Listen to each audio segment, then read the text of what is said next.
So I'm really glad you've taken a break from your Christmas shopping and Christmas parties to come here and talk about the very serious issue of non-state actors in governance systems. Increasingly, governance and accountability programs are being implemented in places with limited state presence and where the state may not be the main source of power. But standard accountability models are based on the idea that the state is the main source of power and that we can increase accountability by either improving citizens' access to information about the state or by empowering citizens to make demands on the state. This evening we want to focus on the challenges of trying to improve accountability in places where non-state actors compete for and influence power. We will reflect on some of the learning that has emerged from the DFID-funded Implementation and Analysis in Action of Accountability Programme in Somalia. So we still haven't figured out what that title actually means. So we will refer to it as the IAAP programme from now on. So this programme it's managed by Mott MacDonald, and it provides it's DFID funded, and it provides funding to NGOs that are interested in implementing innovative programmes to increase accountability. So we'll first hear from two projects that were implemented in Somalia that tried to work with non-state actors to improve accountability. One project worked with elders to promote anti-corruption commitments among presidential candidates. And the learning from this programme will be presented by Mohammed Mubarak, the director of Markati, which is an NGO based in Mogadishu. He is joining us online. His connection has not been that stable, so unfortunately we're just going to hear his voice. Another project that we'll hear from is a project that worked with informal managers of IDP camps in Mogadishu, or what are more commonly known as gatekeepers. And the project worked directly with gatekeepers to try and increase their accountability to IDPs. So the learning captured from this project will be presented by Eric Brild, director of TANA, a consultancy based in Copenhagen. So Somalia is not the only country where international development programmes aimed at supporting governance need to contend with powerful non-state actors. After getting insights into what worked and what didn't work in IAAP projects, we'll be hearing from Mukhtar Kane and Maurice Tadros, who will be reflecting on their experiences in Mali and in Pakistan. So Mukhtar is the programme manager for the FCO Sahel programme, and will be talking to us about his experience in Mali. Maurice is the co-leader of the Power and Popular Politics cluster at IDS, and she is currently co-leading the DFID-funded research programme Action for Empowerment and Accountability, which is a research programme that explores how social and political action can contribute to empowerment and accountability in fragile states. This evening we want to frame the discussion around the idea of safe to fail.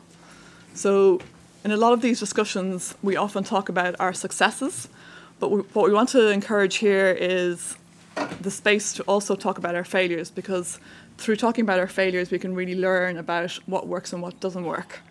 So failures are not necessarily something that we should cover up, but something that we should share and in a way be proud of, because we've taken the risk to try something new. You can tweet ODI at ODIDev and join the conversation using the hashtag non-state-actors. We also have a great online attendance. So for those of you online, please post your comments and I will do my best to integrate them into the discussion. After hearing from our panel, we'll be opening it out to the audience. I'd encourage you to even think of your experience where you've come across failure in working with non-state actors on governance projects, and please feel free to share them with us. But before that, I'm going to now turn to Mohammed, who's hopefully online. Mohammed, can you hear us? Yes, I can hear you. How are you? Okay, great. Thanks so much for joining us this evening. Sure, thank you for having me. So I just want to start off our discussion this evening by asking you what were the key issues that you faced in working with non-state actors in your project in Mogadishu? Okay, and to begin with, our work was was during the elections. So we were working with and elders and political candidates for office, and also and voters. As you know, we had only 14,000 voters, so it was a very small number, and which was done by design in order to be able to buy votes. So we are working with them and trying to ensure that we have a critical mass of signatures of people who would commit to not buy or sell votes. And so what we learned is that in the absence of a strong accountability mechanism by the state, it's very hard for non-state actors to abide by the law. And yes, so it's a good learning experience in that sense. Mohammed, can you just say a little about why you decided to include elders in your program, and what your experience was of working with elders in an accountability program?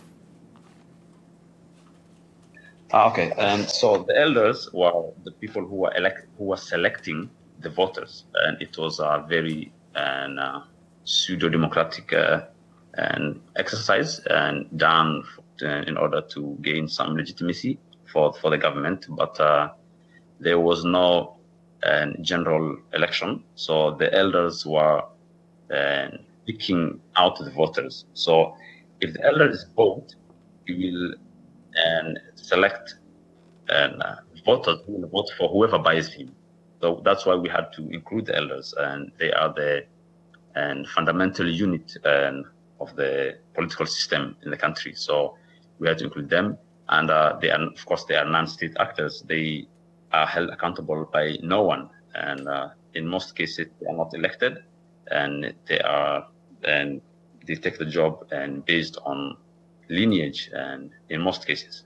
So we had to involve them in that sense, and we also had to involve the candidates, because if the candidates are unwilling to pay for the seats, and the elders will be forced to select people who will vote people based on policies and not based on who gives them the most money. Okay, and when you were working with elders, was it quite hard to get them involved in the program, or did you find it quite easy to were they enthusiastic to participate? Elders were, and of course they are elders, and they are political and veterans, and they say the good things and all the right words, so, but the problem was the implementation of what we agreed upon, and without we had some candidates who had signed the pact who are willing not to pay, and some of them later told us that they would lose if they don't pay, so they paid up, and they give us evidence of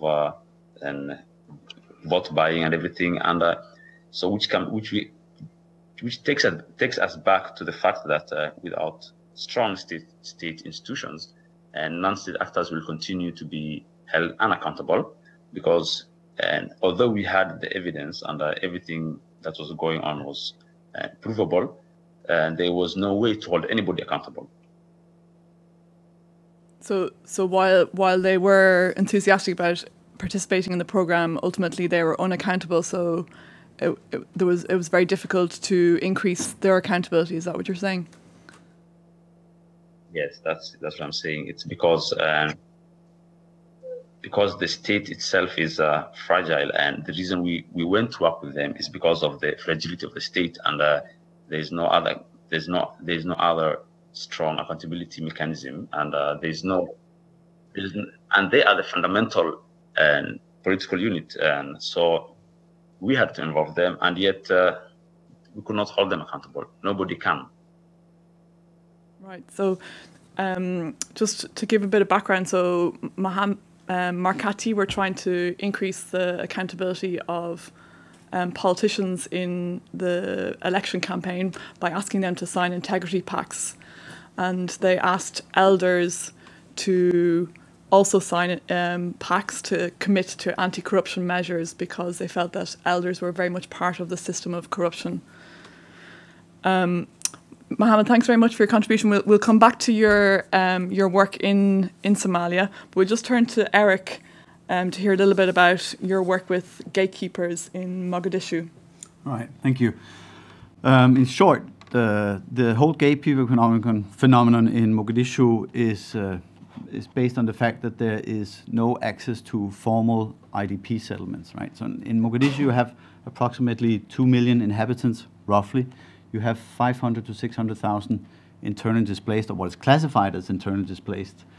And they need a place to stay, they need shelter, they need security, etc. And as the international community and the government is not in a position to provide that, entrepreneurial Somali citizens and quite a number of old IDPs are establishing settlements, informal settlements, where such services are provided. They do that, and then they receive a cut of the humanitarian aid provided to the IDPs. It's a practice that's been going on, started in the early 90s, and it's something we've been working on since 2012, but it's also a practice which has been denied to a large extent by the international community, and where there has been a, you can say, a demonization of the gatekeeper system, and thus no one has wanted to touch base with these gatekeepers. So when we initially started working on this, we were described as naive and legitimizing human rights abuses. But the fact is that everyone was supporting the system. Now, you have 85% IDPs living in just 3 districts. The gatekeepers have signboards with their names on and telephone numbers. The district commissioners do not, right? So you have a very entrenched, informal local governance system in place. They have a system of settlement level. A number of settlements then have an umbrella management structure. A number of umbrellas then have a center management structure. So it's more or less a completely formalized governance system. It doesn't operate with the same accountability and transparency mechanism as a normal formal government, and that was, of course, one of the issues that we were trying to deal with. You can't not work with them, well, then let's try to see if we can improve the accountability. So we went through several steps. We did trainings with the settlement managers in human rights, camp management, but also in related to the obligations we have, Sharia law, etc. And then we provided with them facilitation skills. Then we introduced them to the formal system, and then we made them make these commitments public to the IDPs through signboards, through awareness-raising processes. And then we established, there's been a number of alterations throughout, and I think we'll come back to that later.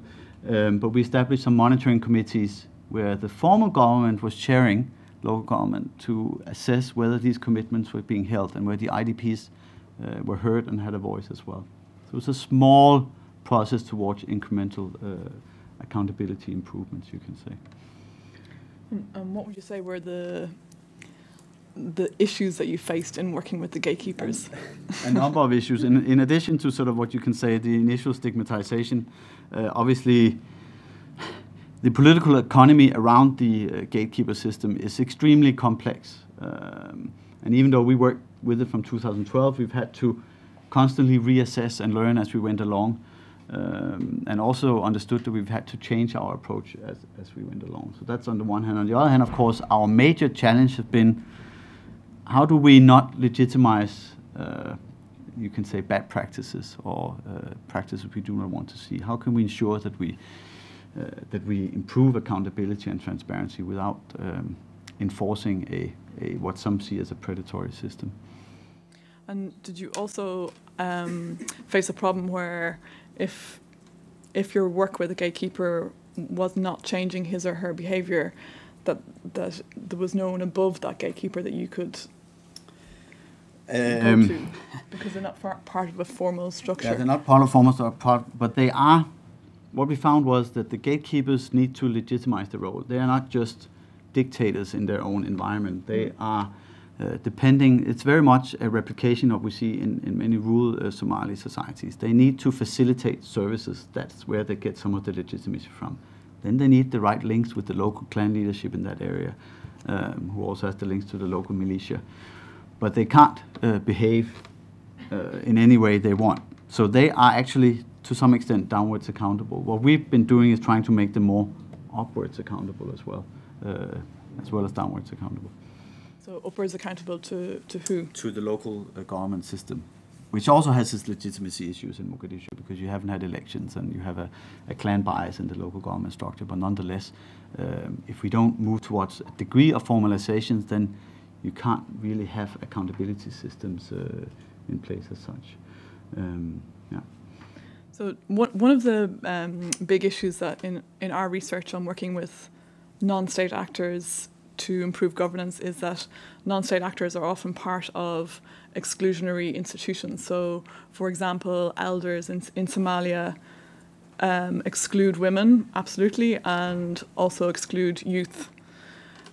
Mohammed, I'm going to bring you back in here.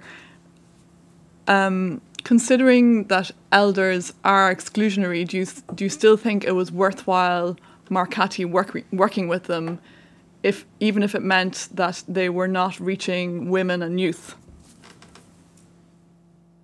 Of course, regardless of how exclusive they are, and we have to be reasonable. They are the most powerful unit in the country, and so they are the people who select the parliament, who select the president. So we have to involve them regardless of how exclusionary they are. And if I go back, I will do the same thing probably, and I will do it on a much larger scale, because one of our learned lessons is that it was not covering. We didn't cover we didn't reach a critical mass, and so we had a number of signatories, and it wasn't enough to convince the rest. So I would do it again. That's what I'm saying. Okay, but how would you then square the problem of including women and youth in your program if you're working with even more elders? Okay, so there's the elders, unless we are going to have you can't, by definition, and youth cannot be elders, and will take us so many generations to have women elders, and so that's not something, that is not our that's not our scope, and it will take beyond my lifetime for that to change. So, and there's something that we can change, and which was electoral corruption, and I think with the right tools and with enough coverage, I think we have a better impact. Okay, and Eric, did you also find that gatekeepers were part of an exclusive institution that raised problems for you? Yes and no. First of all, as I say, from a gender perspective, quite a number of gatekeepers are actually women in Mogadishu. Not in other towns of Somalia where we also work, Ismail and Bosasa, but Mogadishu is a different context. The gatekeepers themselves, some of them have close links also to the local clan leadership, and that of course becomes you can say, part of an exclusive group, but not to the extent that Mohammed is talking about. I think the exclusion comes in when we needed to involve the formal government in the work that we did, because of the ethnic structure of Mogadishu partly, and also the whole discussion of land and land rights. There is a lack of willingness to include IDPs into the formalized structure of Mogadishu, and a lack of willingness to actually register IDPs as Mogadishuites, because that may eschew the power balance in Mogadishu when you have a political settlement which is more representative at one point, and also because of the access to valuable land. So we have had a number of difficulties in involving elements of the Mogadishu mayor's office, and also from the federal government in the activities that we've been working on.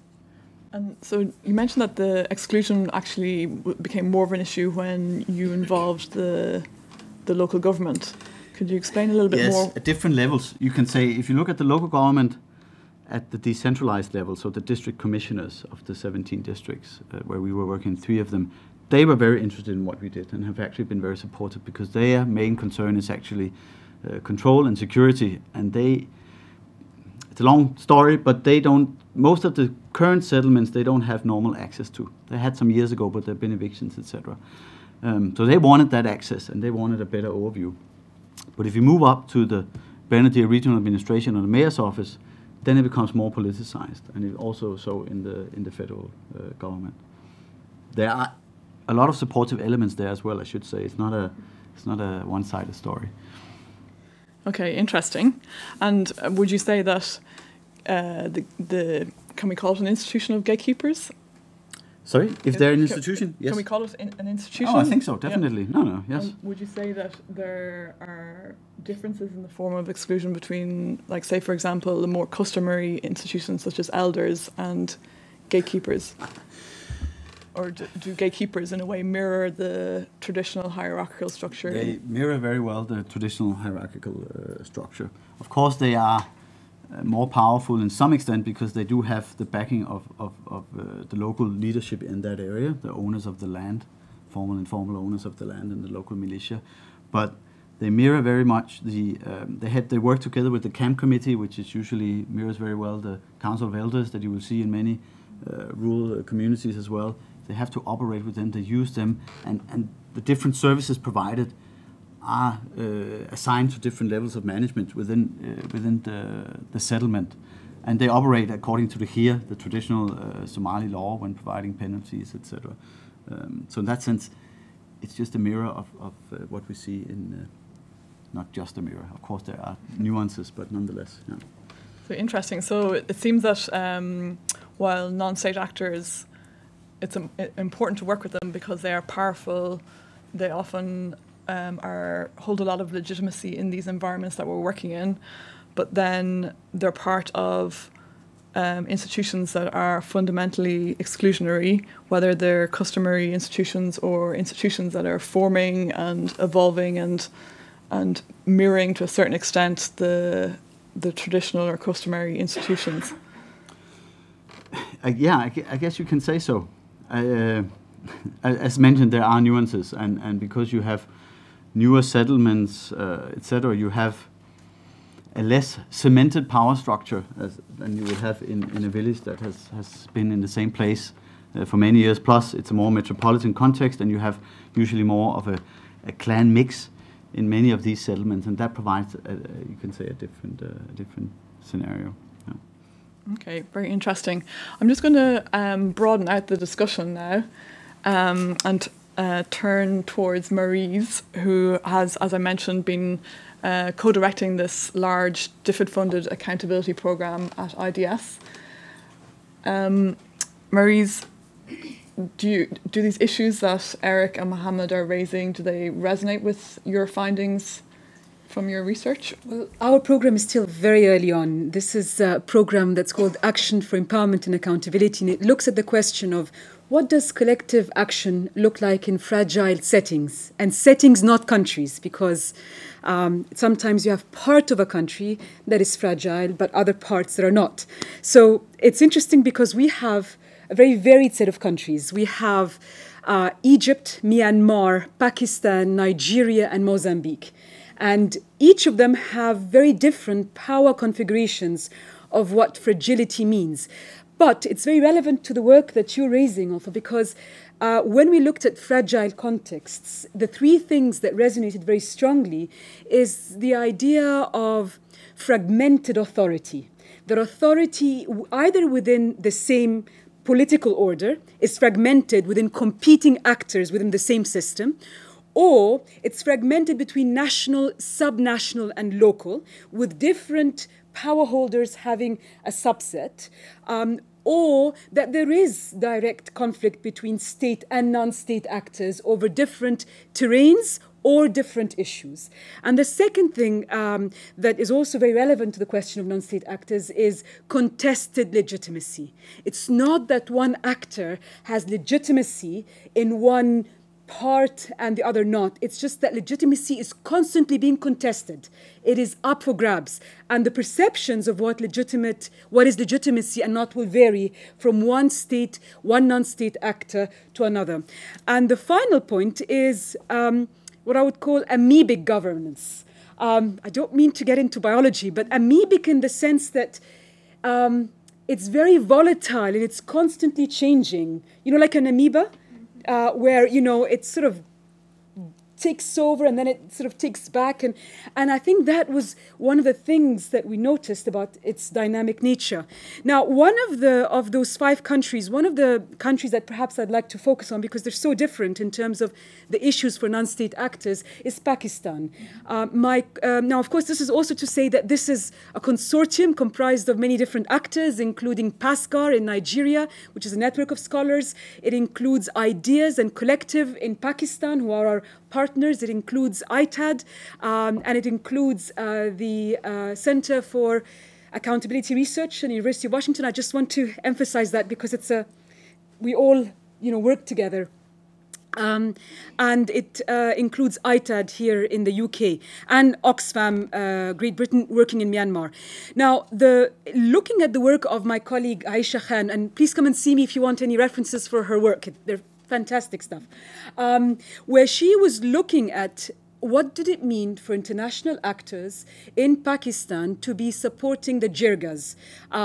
2 kinds of jirgas. There is one of the kinds was the conflict resolution jirgas by the conventional elders, heads of tribes, and the other were the women jirgas, which were an offshoot of the traditional ones.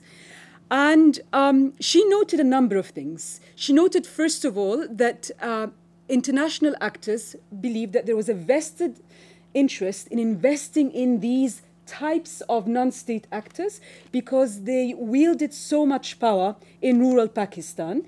And part of their power base came with the fact that they had very strong collaborations with the Taliban order, where the Taliban had certain centers of power in certain parts of Pakistan. And it's interesting because a number of things. First of all, she noted that the formation of women jirgas did not mean inclusionary orders. And this is really important because we tend to assume, get the traditional actors, get the elders to include women, and there you go.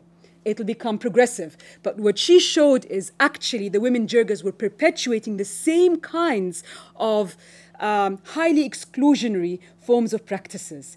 The second thing she noted was what she called a displacement of spaces. She noted that with the external actors' increased support for the jirgas, because they were seen as powerful conflict resolution mechanisms, at the same time, there was a subtle let's put it this way, retrenching, moving back from supporting other actors in civil society that were trying to build the legitimacy to contest the jirgas. So she noted it wasn't just that this support was being channeled, but that inadvertently it was crowding out other actors with contending agendas that were contesting legitimacy of the jirgas. And the second thing that she noted was that they assumed that once you create these partnerships, that the jirgas would necessarily always be taking on the so-called progressive agendas. But what happened across time was that the jirgas were, it's all about power, right? It's about bargaining power. They recognized that the international actors were interested in their bargaining power in the local communities. So in the area of vaccinations, where the Taliban was going around saying this is an imperialist venture intended to sterilize Muslim community, and the jirgas and other actors were, being put in the front line to say, actually, this is not. Across time, there was a playing with that kind of idea. If you don't give us more support and use your imagination for what the support would look like, we will withhold our support for the vaccination regime. And so there was this continued, just like people recognize their own bargaining chips, that became a case where support for the vaccination program kept on going ahead and being retreated, going ahead and being retreated, obviously creating a great deal of instability. But the final point, very quickly, is that it severely undermined the local women's actors and activists and nascent movements' attempt at challenging the Talibanization of Pakistani society. Because these jirgas had conventionally supported honor killings. They had supported rape as retribution during tribal feuds and the exchange of girls to settle disputes. So by channeling more and more support for the jirgas at the expense of other local actors who were trying to challenge and contest their authority, they were in effect entrenching these, even if this was done in the face of women. And I think this is the most dangerous part of it, because what we see globally is that a lot of elders are absolutely fine with time to, yes, will support the external actors' agenda of including women. But the question that we need to ask is, what kind of accountability outcomes does this mean for the agendas that they are taking when these women are adopting the same kind of agendas that the male elders have espoused? And I'll stop there for questions. Great insights there, Maurice. Thanks. Just on the bargaining power, did you find that gatekeepers were also using a similar thing where they were trying to get more out of you? Well, first of all, I think it's important to stress that in terms of financial gains, they didn't get anything directly out of us. There were no sitting allowances. There were no...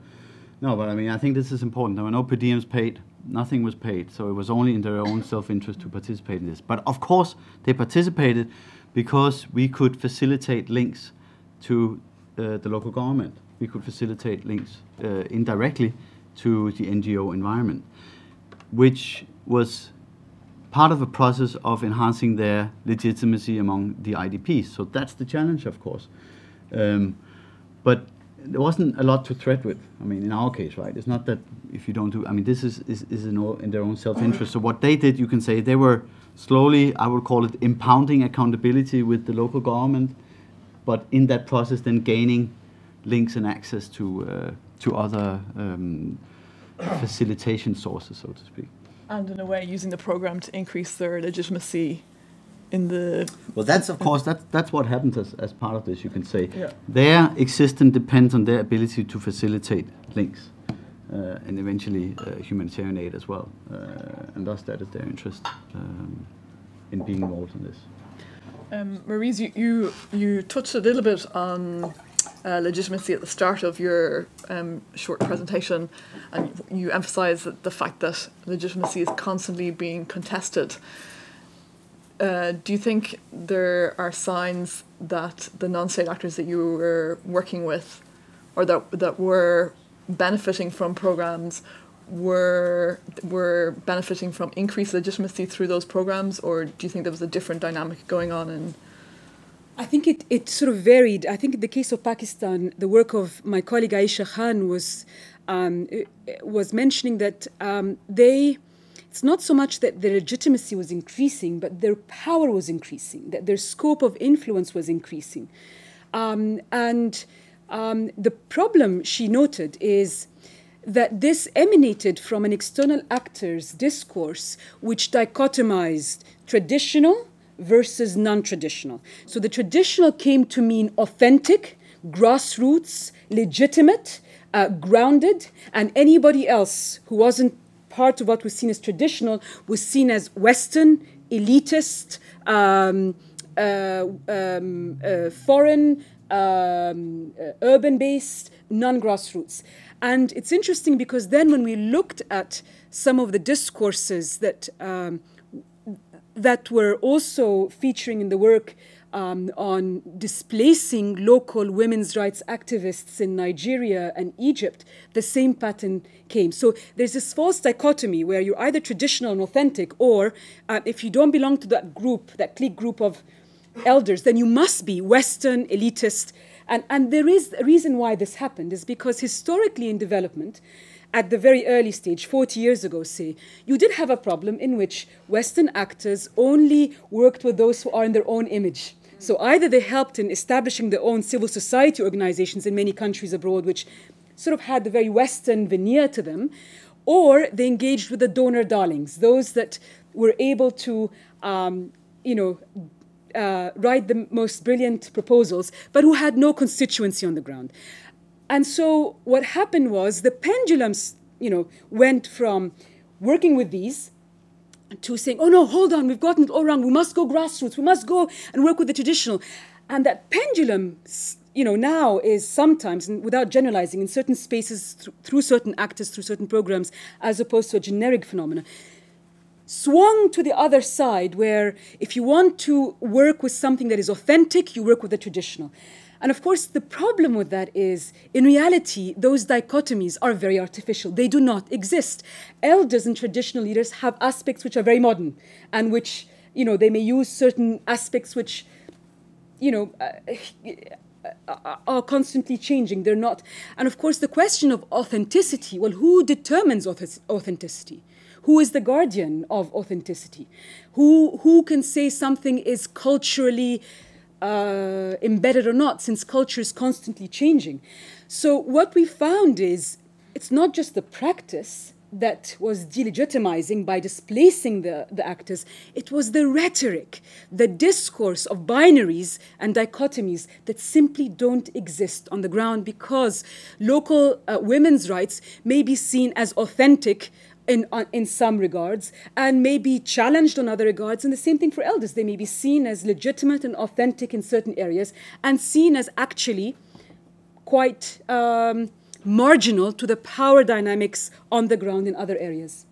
Yeah, and that's the real danger, I guess, with even dividing up into categories, yes, state and non-state yes, actors, that in reality there's this overlap between state and non-state actors, formal and informal actors, and I guess this creates what is often called a hybrid governance, which have you looked at a little bit at hybrid governance in your research? Well, we sort of we found that. We found that it's exactly as you said, the spheres of influence between what is state and non-state is often very blurred, because people can have multiple hats. They can be a civil servant while at the same time being part of a movement that is actually contesting the state. And at the same time, because of contested legitimacy, people will turn to different parts of the state and different state actors depending on the nature of issue and need that they have. And that was very important, is that it is not so clear-cut. The demarcations are not so set in stone. Great. Mukhtar. So Mukhtar, as I mentioned, is working with the FCO, running their Sahel program. And I guess for the FCO, there's probably a great temptation to differentiate between state and non-state actors quite categorically. Does the FCO work with what they see as non-state actors in their activities in Mali? Yes. So the FCO leads on the Conflict, Security and Stability Fund program in the Sahel, which is a global program that provide development and security assistance to countries at risk of conflict, and also in the most challenging conflict-affected states. In Mali, the FCO has a UNP5 member. The UK is represented in the Malian Peace Accord Monitoring Committee, and as such, we do listen to both state actors and non-state actors. So in our intervention areas, the weakness of the social and political contract, the weakness of the social and political contract between citizens and the local authority, and sometimes among citizens themselves, pollinates the ground, thereby enabling the emergence of a plethora of non-state actors, including ethnic-based self-defense groups and community-sponsored vigilantes, and etc. Increasing accountability in this kind of environment requires modicum of social and political stability, which is lacking in most of intervention areas, where the basis of inclusive ideology, where it still exists, has been seriously weakened. So this makes our programming quite laborious because we have to deploy conflict sensitivity approaches that avoid socio-political foot lines amongst the multitude of non-state actors with different interests. So we do see the actors and non-state actors in quite under very special lenses to ensure that we are not contributing to feelings of alienations. Sure. So you're working with non-state actors more as a strategy of inclusion, rather than to actually, you don't actually believe that you can change their behaviour in such a unstable environment. Is that, am I right in understanding? Yes, but the change in the behaviour of non-state actors need to be organic, not surgical, from our perspective, personally as a program manager. Because these non-state actors, sometimes there's no code of conduct, there's no standard operating procedures, so it becomes difficult to regulate them. So we have to, what is important is this internal and external accountability they have themselves that need to give rise to the change in their behavior.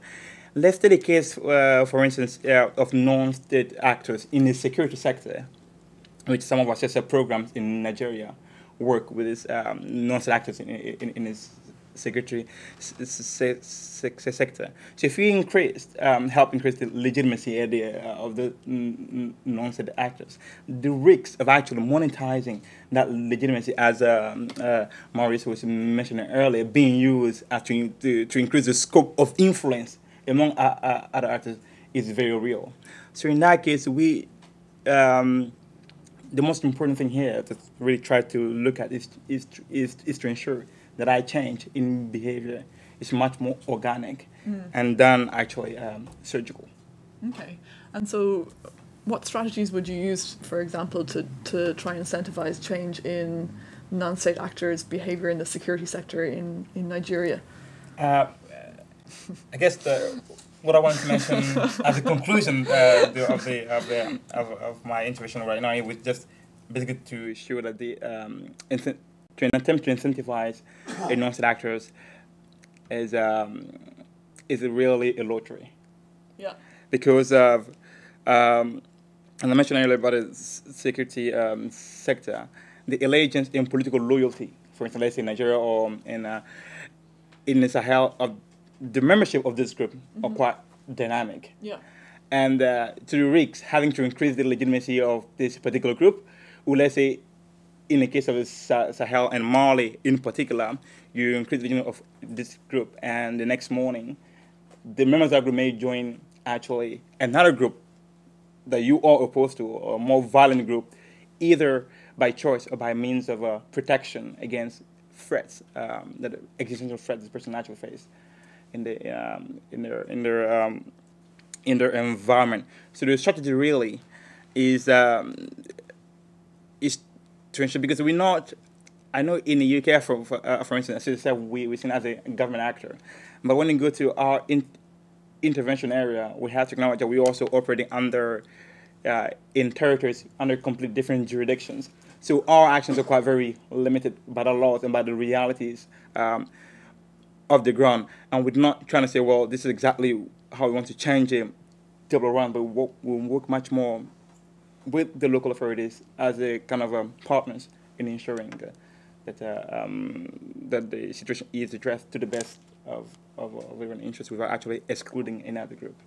Okay, very interesting. I'm going to open it up to the audience now. We've discussed a little bit the importance of working with non-state actors because they are powerful actors, they are legitimate in certain contexts, and I guess we looked a little bit about the risks of excluding certain groups through working with non-state actors. We discussed the issue of legitimacy and whether working with non-state actors increases their legitimacy, or whether they use our programs they instrumentalize our programs for their own benefits, or in the case of the FCO working in West Africa, the risks of actually increasing a non-state actor that then links up with another non-state actor that we don't want to have any links with. So very complex. I'm welcoming questions.